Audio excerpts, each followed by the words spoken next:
Hey everyone, Anthony Fantano here, internet's busiest music nerd. I hope you are doing well. Let's talk about a meme that when I saw it, it sent me down memory lane. Here we go. It's 1999. Spotify and iTunes don't exist yet. You've just spent $10 on an album, 3 tracks in, and you realize it fucking sucks.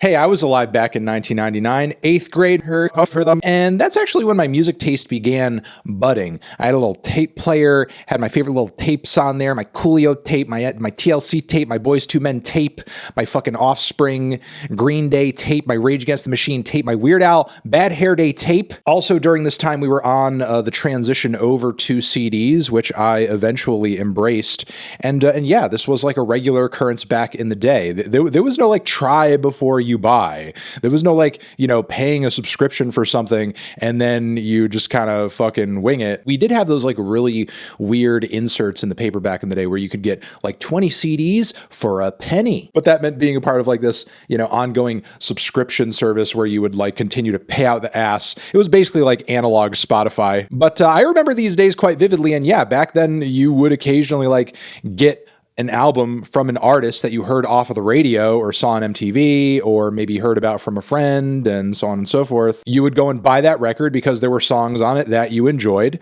be it on CD or tape. And yeah, it would fucking not be that good. The best tracks on it would often just kind of be the singles. And the thing about this meme that's kind of funny that tells me it's made by somebody who was not alive back then is that one, they're treating this as if it was like a rare occurrence where you would like cry and be surprised. This was like every goddamn day. This was every album purchase. If the artist was even like slightly mainstream or relevant, yeah, like most likely most of the tracks on the thing were going to be bad or mid, and you just kind of rolled with it in order to have access, around the clock access to the songs on it that you liked. Either that or you were so young that your tastes weren't all that discerning, and even the songs on the record that sucked you thought were pretty good. Like back in the day, I was convinced that like One Hot Minute was the best Red Hot Chili Peppers album because that was the one that like I owned for the longest, and Lord was I incorrect about that one. So yeah, not only does that tell me that this person has no idea like really what it is to like live and sleep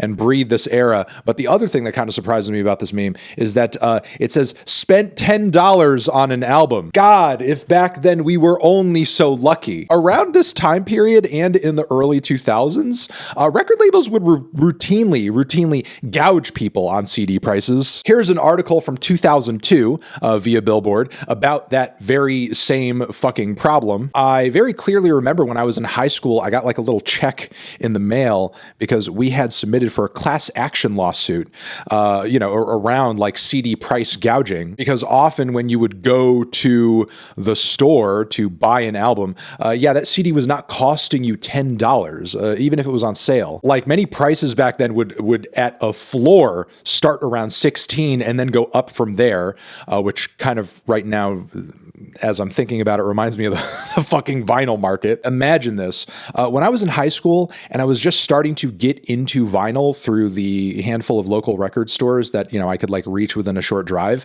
it was actually cheaper a lot of the time to go into there and buy vinyl records than it would be to buy CDs at some, random music store in the mall. Because the demand was so low at the time, and on top of it, there was also like a lot of very good quality and sometimes mint stuff on vinyl that was used and was just sitting there and nobody was listening to it. And I mean, you could either go into the mall or some kind of box store and buy that very same classic album, be it a Prince album, Michael Jackson or whatever, for an inflated CD price, or you could buy the same exact thing on vinyl, good quality, no scratches, no nothing, for no more than half of that. So look, honestly, as much as I highlight and point out how shit everything is today in terms of like music consumption, saturation, how the artists are getting, the fucking short end of the stick, that is not to tell you guys that there was like some kind of golden age of music consumption that happened prior to all of that, that was, in existence when I was younger. Since then, there have been things things about the current musical paradigm that have certainly improved. You have just as much access to the new Lady Gaga record as you do like a new Pharmacon record, and other things have gotten worse. And then on top of that,